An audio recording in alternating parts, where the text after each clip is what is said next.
I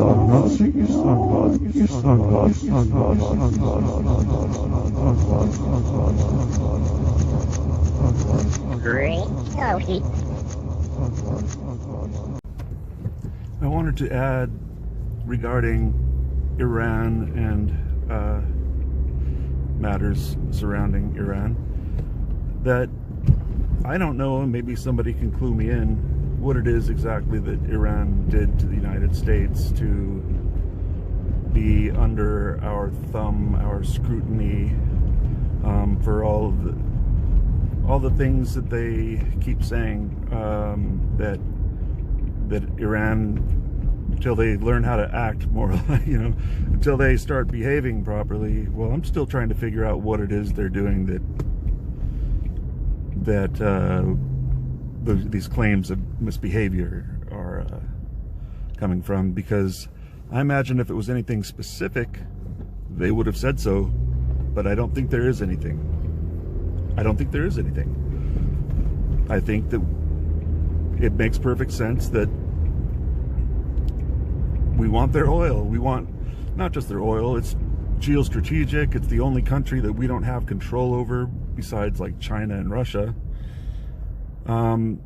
We want control, and we don't have it right now, so we want to take it. We want them to use the petrodollar instead of having their oil nationalized. We want what we want. We, not including myself personally, but the United States and the military-industrial product. They want what they want, and they will do whatever to steal it. And the only reason they don't just go in full bore is because they want the support of the international community, so that there's no minimal blowback. Kind of like with the Iraq War, they got the UN to sign on to attacking Iraq. Well, and that all turned out to be lies from the same people. I really don't think that the UN is going to go for it now. I don't think that they're going to go for invading Iran. In fact, I would bet money on it, because they remember, some of them at least remember being lied to. And the same people are in control, and the same tactics are being employed.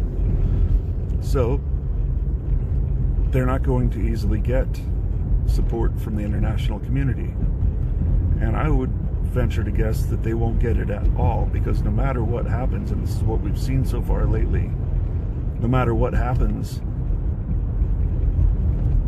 it's just not believable, because we keep trying to do these false flags and they fail, and they're obvious because they're not trying to mask it very much at all, which I find to be very suspicious that they don't even try to hide it.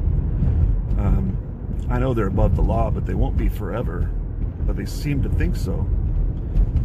Kind of like they know something that I don't, which is not a comfortable thought. Why is it that they would be willing to be war criminals openly right now? Are we at the end of times? Is that what's going on? Yeah. Anyway,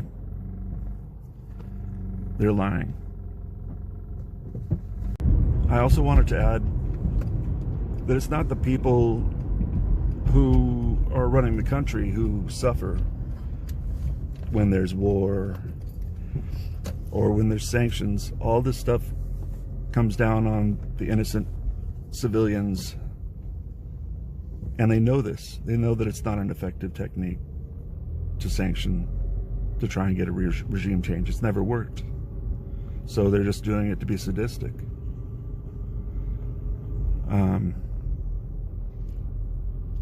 We live in ugly times, and I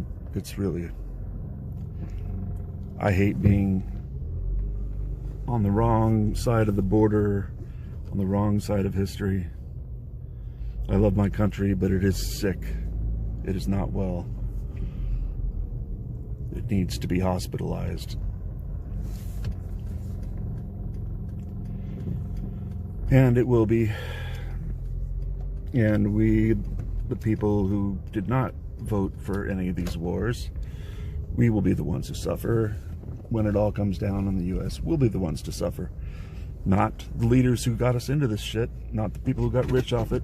We who don't have anything will suffer. Because that's how it works. Because those who are wealthy, if it gets bad enough here, can just up and leave the country.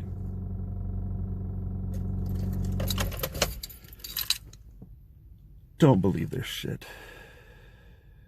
Well, I not seek no. I didn't quite know how to report this, and I think I'll probably be banned from YouTube for saying this, but it must be said. Because the thing is, they don't like us talking about this, and it's really important. It's really, really important. So